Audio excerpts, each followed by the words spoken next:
There are silences that scream louder than any words. Silences that settle into a room and suck out all the air, all the warmth, until all that's left is a dense cold that clings to your bones. I came to know that silence on the day my own family sentenced me without a trial. The day they stole not only the future my grandmother had dreamed for me, but my past as well, tainting every memory I had of her. My name is Sophia, and when all of this started, I had just turned 23. I was in the middle of my literature degree, drowning in books, essays, and cheap coffee to stay awake. My life was normal, predictable even. But everything fractured that autumn Tuesday, in a cold notary's office that smelled of old paper downtown. The day they read my grandmother Elena's will, I didn't just lose the inheritance she had always promised me. I lost my name, my family. They turned me into the villain of a story I didn't even know was being written behind my back. The title of that story, the one they invented, was, "They Forged My Grandmother's Will and Framed Me." And today, after carrying that weight for so long, I've decided to tell my side. The only real version. For you to understand the magnitude of this betrayal, you have to know my grandmother. Elena wasn't one of those postcard grandmas who just knits and gives you candy. My grandmother was a force of nature. She was 78 years old, but her hands, chapped from the soil of her garden, were the strongest and safest I have ever known. She lived in an old house in the Tusaquillo neighborhood, one of those two-story buildings with a courtyard patio that was her sanctuary. The entire house smelled like her, a mixture of lavender which she put in little sachets in all the closets, the sweet aroma of the butter cookies with blackberry jam she baked every Saturday, and that hint of old wood and books. I practically grew up in that house. My parents traveled a lot for work, and while my Aunt Marta and Uncle Ricardo, her other two children, were busy with their own lives, their important jobs, and their perfect families, I found my refuge with Grandma Elena. She never made me feel like a burden. On the contrary, she used to say I was her ray of sunshine. We would spend entire afternoons in her garden. She'd teach me the names of every plant, from the blue hydrangeas she loved so much to the rosemary she used for cooking. Plants, Sophie, she would tell me as she dug her fingers into the earth. They listen. They absorb energy. That's why in here we only talk about beautiful things. And we would talk. I told her about my fears at university, about the boys I liked, about my dreams of being a writer. She listened to me with an attention no one else has ever given me. Then she would tell me her own stories about her youth, about how she met my grandfather, about the challenges she overcame. On one of those afternoons, sitting on the porch as the sun filtered through the leaves of the grapevine, she gave me a small, carved wooden bird, its wings a little worn. "Your grandfather gave me this when we were dating," she said, placing the figure in my palm. "It represents freedom, the ability to fly high no matter what. I want you to have it. Because out of all my grandchildren, you're the one with the biggest wings, Sophie. You just need a little push to dare to use them." The house was part of that push. It was no secret in the family. She always said it, sometimes as a joke, sometimes with a seriousness that allowed no argument. "The day I'm gone, this house will be for Sophia. So she can have her nest, her safe place to write all the stories she carries inside." My Aunt Marta would usually force a smile and say, "Oh, Mom, don't say such things. Besides, what's a young girl going to do with such a big house all by herself?" My Uncle Ricardo would just snort as if the idea were a bad joke. I never paid it much mind. I loved the house for the memories, not for its property value. For me, inheriting it was like inheriting my grandmother's embrace. It was the promise that her refuge would continue to be mine. When my grandmother got sick, everything changed. Her decline was rapid, a shadow that took over her vitality in just a few months. I devoted myself to her. I adjusted my university schedule to spend the afternoons by her side, reading her poems by Neruda, her favorite, or just holding her hand while she dozed. My aunt and uncle showed up too, of course. Marta would arrive with containers of food my grandmother barely touched, rearranging the furniture and talking loudly on the phone about how exhausting it all was. Ricardo would stop by once a week, pat my grandmother on the shoulder, ask me condescendingly if I needed anything, and leave within 15 minutes. I noticed strange things during that time. Papers disappearing from my grandmother's desk. Whispered conversations between my aunt and uncle in the hallway, which would stop abruptly when I entered the room. Once, I found my Uncle Ricardo in my grandmother's study with several documents on the table. When I asked what he was doing, he told me brusquely that he was organizing the receipts so Mom doesn't get stressed. I felt a pang of distrust, but I pushed it away. They were my family. The paranoia, I told myself, was a product of grief and exhaustion. How naive I was. My grandmother passed away one September morning. I was with her. I held her hand until her breathing stopped. And with her last breath, I felt the world I knew fade away. The pain was so immense, so physical that I could barely stand. 2 weeks later, the summons from the notary arrived. The reading of the will. I went with my parents, who had returned from their trip, their faces drawn. My aunt and uncle Marta and Ricardo were already there. Marta was dressed in dramatic, severe mourning, dabbing at tears I didn't believe. Ricardo had a somber expression, but deep in his eyes, there was a strange glint, a kind of anticipation. The notary, an impersonal man with thin-rimmed glasses, began to read the document in a monotone voice. He spoke of minor bank accounts, of some jewelry to be divided between my aunt and my mother. And then he got to the main property. The house. My heart was pounding, not out of greed, but with the emotion of receiving that final gift, that piece of my grandmother's soul. And regarding the property located at, the notary read, Mrs. Elena has decreed in her last will, signed on August 15th of this year, that it be bequeathed in its entirety to her children Marta and Ricardo in equal parts. The air left my lungs. I looked at my parents, who were as stunned as I was. I looked at my aunt and uncle. Marta now had real tears, but they seemed to be tears of relief. Ricardo wore a triumphant half-smile. That can't be," I whispered. My voice was a trembling thread. "My grandma, as she always said." That's when my uncle Ricardo played his MasterCard. He stood up, adjusting the knot of his tie, and looked at me with a false compassion that turned my stomach. "Sophia," he said, his tone paternal and poisonous. "We know how much you loved your grandmother. And we know how much you wanted this house." He paused dramatically. "The notary informed us of a very delicate matter. It seems there was an attempt to forge a previous will, one that left everything to you. A very clumsy attempt, by the way. The signature was a crude imitation." He turned to look at the rest of the family, who were now all looking at me. The horror. The suspicion. The accusation. "We don't understand why you did it, niece," my Aunt Marta continued, joining the act, her voice breaking with a feigned sob. "Your grandmother adored you. How could you try to take advantage of her in her final days? Was your greed really that strong?" I froze. My blood ran cold. The words wouldn't leave my mouth. It wasn't just that they were taking the house. It was the accusation. The vileness of twisting the story in such a cruel, calculated way. They were accusing me of doing exactly what I knew, in that instant with a certainty that chilled me to the bone, they had done. They had forged a new will, and, to cover their tracks, they had created this narrative where I was the greedy usurper. They robbed me and turned me into the thief. And the worst part wasn't their words. It was the silence of my own parents. The doubt in their eyes. In that moment, in that sterile office, I was completely alone. I don't know if you've ever felt like that.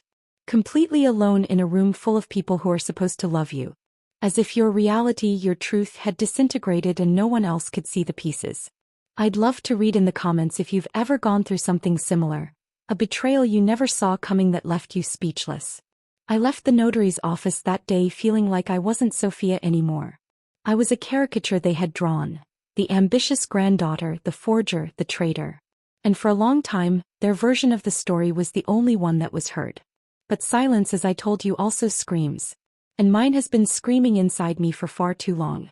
That's why I'm here telling this to you to a screen, because sometimes strangers listen better than your own family.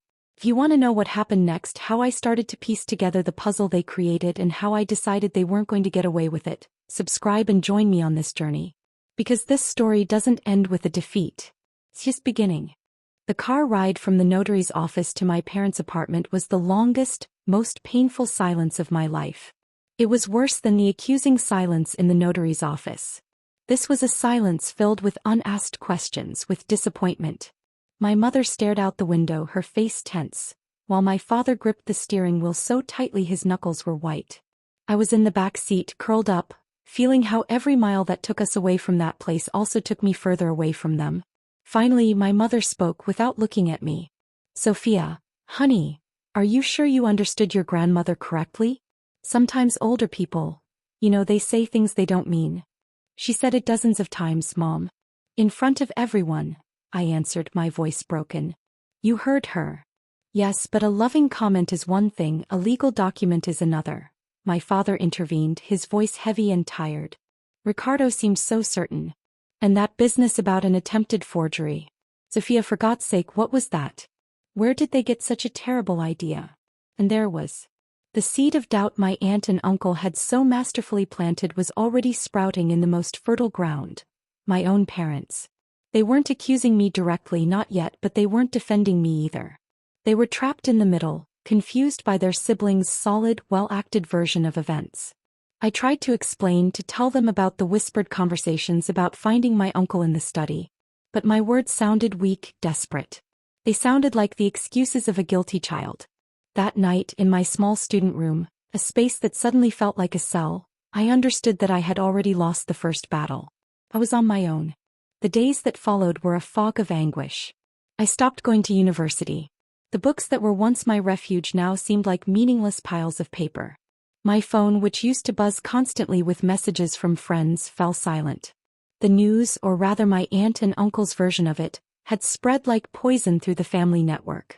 I got a call from a distant cousin, supposedly to offer condolences, but her tone was loaded with a morbid curiosity. What a horrible thing that happened, Sophie. You just never really know people. I hung up feeling sick. The final blow, the one that jolted me out of my stupor, came a week later. I couldn't stand being cooped up, so I drove aimlessly, and my feet, or the car's wheels, led me to the only place my heart recognized as home, Grandma Elena's house. As I turned the corner, a horrible metallic roar assaulted my ears. Parked in front of the entrance was a construction dumpster. My uncle Ricardo was at the door, directing two men who were carrying things out of the house. Boxes, furniture, black trash bags. I got out of the car, my pulse hammering in my temples. I watched as one of the men tossed an old wicker rocking chair into the dumpster, the same one where my grandmother used to sit and read the paper every morning. Then a cardboard box broke open as it fell and several objects rolled out. I recognized her gardening tools, the small rake, the trowel with the worn wooden handle. And then I saw it. A linen tablecloth embroidered with sunflowers, one we had made together on a rainy afternoon. It was stained, wrinkled, thrown on top of a pile of debris as if it were nothing. Something inside of me broke. Or maybe it was rebuilt into something harder. What are you doing?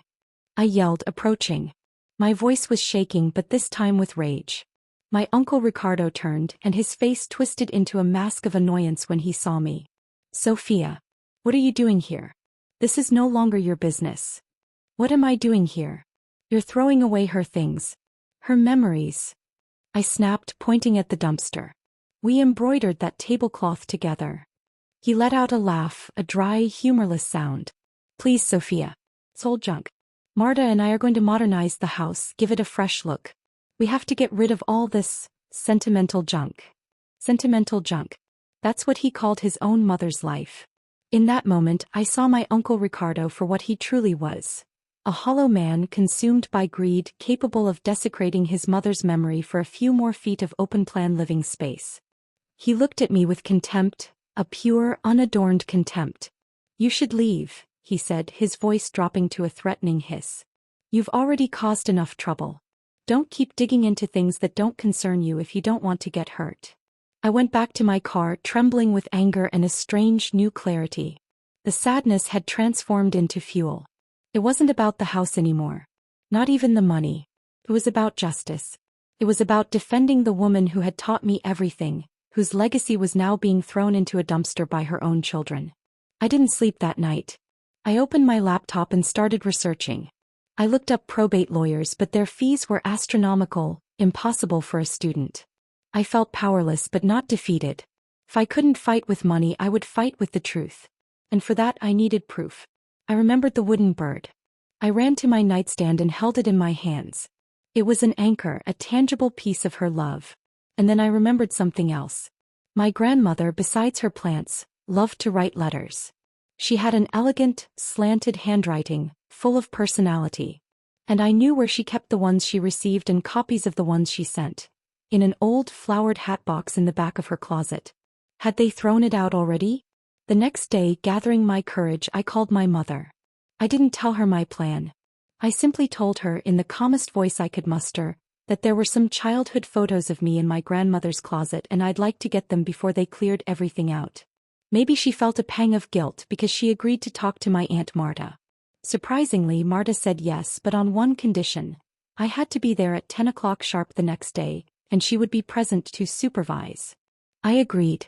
I arrived at the house and my heart sank. The smell of lavender and cookies had been replaced by the strong smell of fresh paint. They had taken down the lace curtains and the living room walls were half painted a hideous gray. My Aunt Marta greeted me with a smile so fake it hurt. "Hurry up, Sophia. We have a lot to do," she said, looking at her watch. I went straight up to my grandmother's room. The closet was open, most of the clothes already in bags. In the back, under some old blankets, I saw it. The hat box. My heart was pounding furiously. I grabbed it and, without opening it, went downstairs. "Is that all?" Marta asked, her eyes narrowed. "Yes," I replied, clutching the box to my chest. "Just this." And I walked out of there without looking back, feeling her gaze fixed on my back. Back in my apartment, I opened the box. Inside were hundreds of letters, postcards, birthday cards, a treasure trove of my grandmother's life. And on every single one, her signature. Strong, fluid, unmistakable. I compared it in my mind to the blurry image I had of the document from the notary's office. The signature on the will was shaky, uncertain, the letters angular and clumsy. It wasn't my grandmother's signature. It wasn't even a good imitation. It was the signature of someone who could barely hold a pen. We sat in a small cafe near the university. I told him the whole story, from my grandmother's promises to the scene with the dumpster. I showed him the letters and described the signature on the will. Matteo listened in silence, without interrupting, with complete concentration. When I finished, he was thoughtful for a moment. "Sophia, this is serious," he finally said. "Proving a will was forged is one of the hardest things to do. You need a handwriting analysis and that costs money. And you'd need to prove that your grandmother wasn't of sound mind or was coerced at the time of the signing." I felt discouragement wash over me again. "I don't have money for an expert. But you have something else," he continued, leaning across the table. "You have the truth. And you have a brain. Let's use it." "The fake will, what was the date on it?" "August 15th, I answered instantly. The date was burned into my memory. "Hey, what happened on August 15th? Where were you? How was your grandmother that day?" I closed my eyes and transported myself back to that day. It was cold. The nurse had just left. I was sitting by my grandmother's bed, changing the damp cloth on her forehead. She had had a bad night, had barely spoken. The doctor had increased her morphine dose for the pain.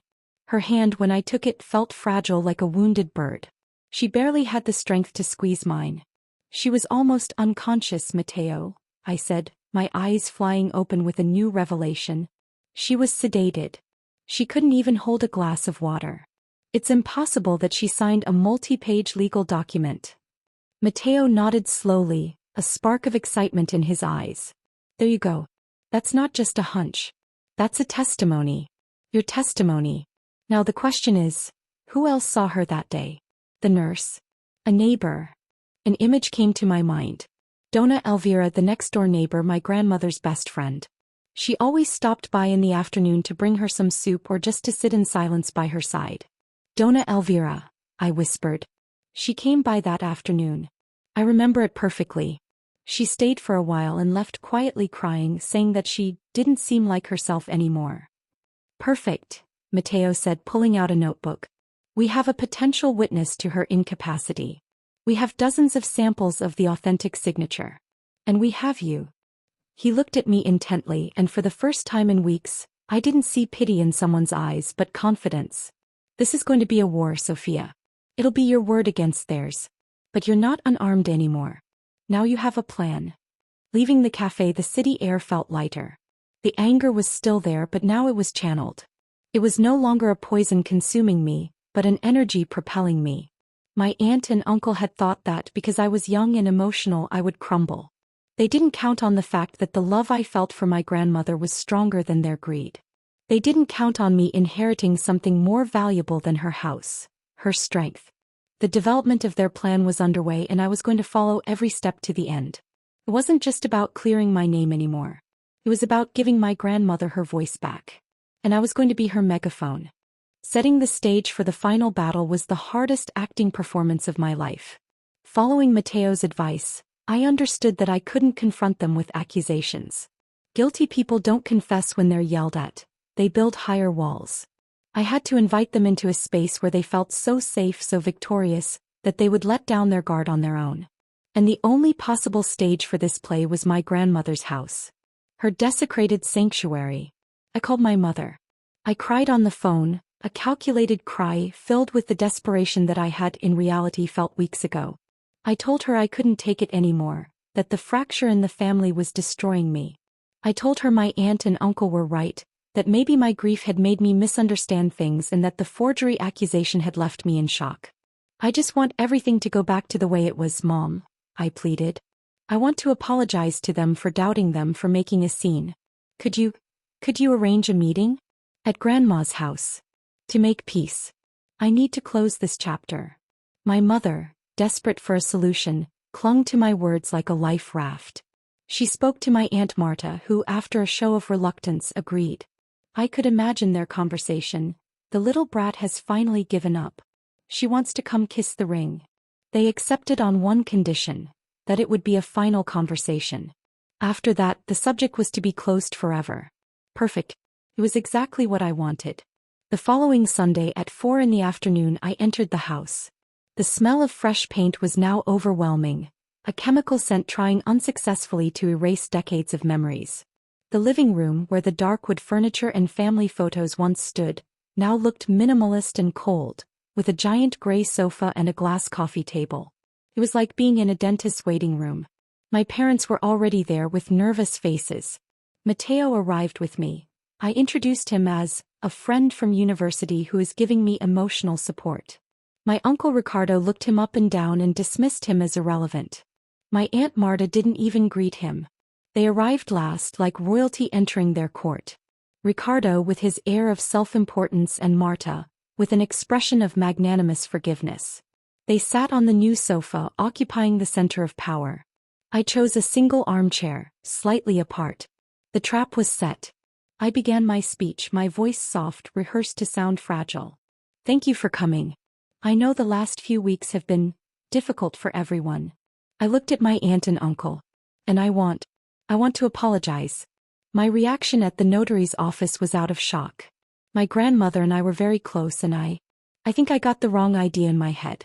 Your accusation, the idea that I could have done something like that, hurt me, but I understand it was all a terrible misunderstanding and I just want to put it behind us. I saw them relax. Ricardo leaned back on the sofa, crossing his arms with an air of triumph. Marta shot my mother a look that clearly said, I told you so. My parents looked relieved, anxious to believe in this sudden peace. I continued, delivering the bait directly to their mouths. I've accepted Grandma's last will. You were her children, and it makes sense for the house to be yours to take care of. I paused as if it was difficult for me to go on. I only have one last request. Something sentimental. The document that Grandma signed. That will, it was one of the last things she ever wrote. Her last signature. For me, it would be meaningful to have a copy of that page. Just to keep. As a final memory of her handwriting. The request was so twistedly sentimental, so in line with the sensitive Sophia, they knew that they didn't hesitate. Ricardo's arrogance wouldn't let him simply say yes. He had to gloat. But of course, niece, he said, pulling a folder from his briefcase. He already had it prepared. He wanted to rub the document in my face one last time. Here you go. So you can see the signature is perfectly legitimate, though shaky due to her illness, of course. He pulled out a high-quality photocopy of the signature page and slid it across the glass table. The sound of the paper on the glass was the only noise in the room. There was the clumsy, angular signature. The proof of their crime, offered voluntarily by the criminal himself. I leaned over and looked at it. Mateo beside me remained silent, observing. Thank you, Uncle, I said quietly. And then I looked up and my tone changed. The fragility vanished. My voice became clear, firm, and as cold as steel. I spoke with Dona Elvira a few days ago. Ricardo's smile faltered. Marta tensed up. She told me how she found Grandma on August 15th, the day she supposedly signed this. She said she was unresponsive, that her gaze was lost. That she tried to give her a little water and she couldn't even swallow. Her exact words were, "That day your grandmother was no longer here, child. Only her body was. That woman is senile." Marta jumped in, her voice rising an octave. "She makes things up. She was always a gossip." "Perhaps," I conceded without taking my eyes off Ricardo. "But she's not the only witness. I was there too. I remember the smell of antiseptic. I remember her hand was ice cold. And I remember she didn't even have the strength to close her fingers." I opened the hat box I had brought and placed it on the table. I took out a stack of letters and spread them out next to the photocopy of the will. "This was her signature, Uncle. Strong. Full of life. Even on the last postcards when she was already sick, it still had her character. This," I said, pointing to the signature on the photocopy, "this is an insult to her memory." Ricardo jumped to his feet. His face was red with fury. "You're insane. Of course her signature changed. She was dying. Are you stupid or what? Just accept that you lost and shut up already." My parents looked at me, horrified, once again caught in confusion. It was time. The final blow. I remained seated, calm. My calmness unnerved him even more. "You're right, Uncle. A dying person's hand trembles. The stroke is weak. It's a very well thought out detail, almost perfect. But you made a mistake. A very small, very modern, very stupid mistake." I let the word stupid hang in the air. Ricardo stared at me, his eyes bloodshot, not understanding. "The pen," I said softly. A total silence fell over the room. Even the sound of traffic from the street seemed to disappear. The pen." Marta stammered. "Yes. You see, my friend Matteo here," I said, gesturing towards him, "helped me file a legal request to obtain a high-resolution image of the original document from the notary. With that image we were able to analyze the stroke, the pressure, the ink saturation. And we were able to identify the exact pen that was used for this signature." I leaned forward, looking directly into my uncle's eyes. It was a Uniball Vision Elite BLX series. Pigment ink, water-resistant. An excellent pen, by the way. Very professional. It has a unique quality to its ink, a very particular blue-black shade. The problem, Uncle Ricardo, the small, disastrous problem, is that we did our research. We spoke with Uniball headquarters in Japan and with their official distributor here in Colombia. And that specific series of pens, the BLX, was not released for sale in Colombia until the first week of September. I looked up and swept my gaze across the room. "So my question is, how on earth did my grandmother sign her will with a pen that didn't exist yet?" The effect was devastating. It was like watching a building collapse in slow motion. My Uncle Ricardo's face went from red to ashen white. He opened his mouth to speak, but no sound came out. He slumped onto the sofa as if his strings had been cut. My Aunt Marta let out a small, choked gasp and brought a hand to her chest, her face a mask of pure panic. But my real victory was seeing my parents' faces. My father looked at his brother, then at me, and in his eyes, I saw the doubt vanish, replaced by a horrible comprehension. My mother covered her mouth with her hand and her eyes filled with tears, but this time they were tears for me. Of shame, of regret. I had won. There were no shouts, no confessions. They weren't necessary. The truth, simple, technological, and irrefutable, was on the glass table, gleaming under the cold afternoon light. I had trapped them not with emotions but with a fact. Their own arrogance, their need to use a professional pen for their crime, had condemned them. I stood up, gathered my grandmother's letters and the hat box. Matteo stood up with me. No one moved. No one said a thing. The silence that now filled the room was not one of accusation towards me. It was the dense, heavy silence of a lie that had just died. And its stench permeated everything. I didn't say goodbye. I simply walked to the door with my truth restored and my head held high. As I left that house for the last time, I didn't feel sadness. I felt liberation. Justice sometimes doesn't arrive with the bang of a gavel in a courtroom. Sometimes it arrives with the silent click of a pen that should never have been used. When the door to my grandmother's house closed behind me, the click of the lock sounded like a period at the end of a sentence. Matteo and I walked in silence to the car where my parents were waiting. The ride back had nothing in common with the one from that afternoon after leaving the notary's office. The silence was no longer an abyss between us, but a space for contemplation, for processing. I looked out the window watching the city lights go by, but this time I didn't feel alone. I felt like I could finally breathe. It was my father who broke the silence. His voice, usually so strong and confident, was choked with emotion. "Forgive me, Sophia," he said, not taking his eyes off the road. "Forgive me for doubting you. Even for a second. I'm your father, and I failed you." My mother from the passenger seat turned to look at me. Her eyes were red and swollen. "We believed you so little and you faced them alone. You are so much stronger than we ever imagined." There were no reproaches from me. No, I told you so. I simply reached out and placed my hand on my father's shoulder. "It's over now," I whispered. "What's important is that you see the truth now."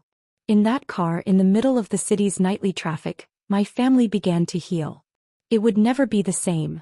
The blind trust had been broken forever, but it was being replaced by something more real and stronger. A new, hard-earned respect. What followed the climax in the living room wasn't an explosion, but an implosion. The truth, once released, acted like a solvent. With the evidence of the pen, the testimony of Dona Elvira, and the handwriting analysis we were able to commission thanks to a financial advance from my parents. A gesture that was both an investment in justice and an act of contrition. The case was airtight. Matteo, through his sister's law firm, filed a lawsuit to challenge the will on the grounds of document forgery and fraud. My aunt and uncle didn't fight. They couldn't. Facing a trial not only meant public humiliation but also the very real possibility of facing criminal charges for fraud and forgery. Their house of cards had collapsed with a single breath. Their lawyer contacted ours and offered a settlement.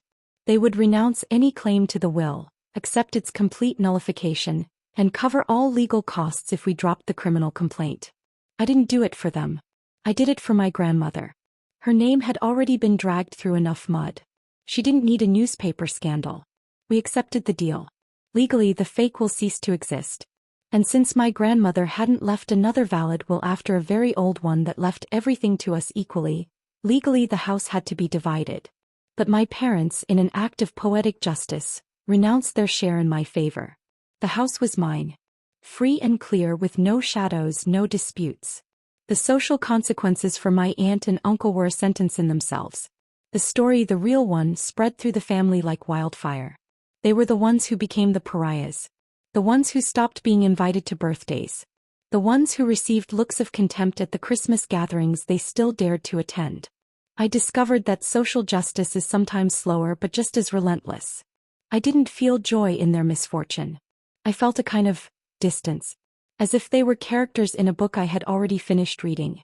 I learned that some people are like black holes, and the greatest victory isn't destroying them, but moving far enough out of their orbit so their darkness can't reach you. The real challenge began when I set foot in the house as its sole owner. The smell of gray paint was still there. The empty spaces screamed of my grandmother's absence and the presence of betrayal. For the first week, I slept on a mattress on the floor, surrounded by boxes, feeling like a stranger in my own sanctuary. It was then that I understood my work wasn't finished. I had recovered the property, but I needed to reconquer the home. I started with the garden. It was neglected, with weeds growing where flowers once bloomed. I spent entire days on my knees in the dirt, pulling out what didn't belong, pruning what was dead, preparing the soil.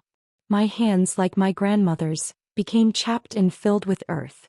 And with every weed I pulled, I felt like I was also pulling out a piece of the resentment left in me. I planted blue hydrangeas, lavender, rosemary, and a small yellow rose bush, my grandmother's favorite. And as I did, I talked to her just like she talked to her plants. I told her that I had done it, that her house was safe. Then I faced the interior. I bought gallons of paint in a warm, luminous white. And with every brushstroke that covered that hideous gray, I felt like I was bringing the light back in. I played music, the music she loved, and danced alone in the living room while I painted. Slowly, the house stopped smelling like chemicals and started to smell like fresh paint, like hope. I brought in my books, my things, and placed them next to my grandmother's furniture that I had rescued from a storage unit. The old wicker rocking chair, which I found at the bottom of the dumpster and restored with my own hands, returned to its corner by the window. The sunflower tablecloth, washed and ironed, once again covered the dining room table. The house came back to life. And I came back to life with it. I finished my literature degree, graduating with honors.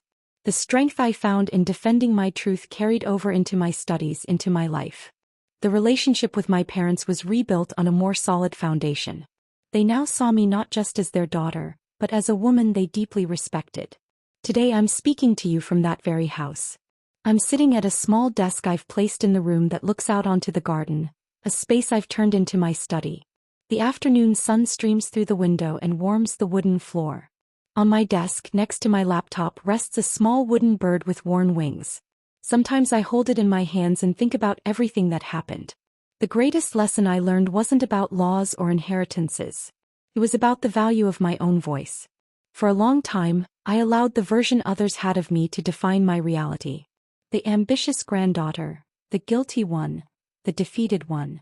But my family's betrayal, as painful as it was, forced me to find my own narrative, to fight for it and to tell it out loud. I realized that the true inheritance my grandmother left me wasn't a house of brick and mortar. It was her indomitable strength, her resilience. The little push she said I needed to dare to fly. They stole a will from me, but in the process I found my own will to live with integrity, to defend the truth, and to never, ever allow the silence of others to extinguish my voice. And that's why I wanted to share this story with you. Because I know that out there many people are fighting their own battles, feeling alone, silenced, or misunderstood. If anything I've said resonates with you, if you've ever felt like your own story was being stolen from you, I want you to know that you are not alone. I would love to read your experiences in the comments. This community we're building is a space for that, for sharing our scars and the victories that came at a cost. Don't let anyone else write your story for you. Pick up the pen even if your hand is shaking and tell your truth. Thank you for listening. And if you want to keep hearing real stories from people who decided not to give up, subscribe and join us. There is so much power in voices that come together.